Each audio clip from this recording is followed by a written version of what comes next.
But we want to recap a little bit of history in this matchup, right? I touched upon the two NA minds. That's because Stanislaw is over on the other side of the server at the helm of Wildcard. But it's an interesting kind of looking back in the pages of history at these two players, because it's almost a slight full circle moment. I don't want to say a circle because it hasn't been totally smooth all the way through.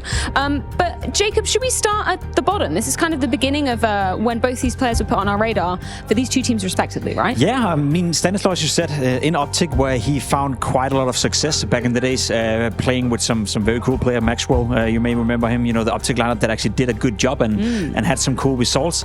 Twist in Misfits, a team that we didn't know that much about. People may remember Sean Garris, you know, that was the first he got to play with, so maybe Twist learned a thing or two from him. And then, as you can see, they crossed path in Team Liquid, and a fun little story about that for you. Yeah, we don't bring it up enough on the broadcast that you used to play for Team Liquid, but there is actually a reason we're bringing it up right now. Oh, what really? happened at this kind of crossroads for both Stanislaw and Well, Twist? I remember we were in Team Liquid at the time, and Hiko was a player that we wanted to kick, which meant that we got to kick him, and we needed a new player instead of Hiko, and we brought in Stanislaw. We brought in what we thought was a big brain, a guy that could in-game lead.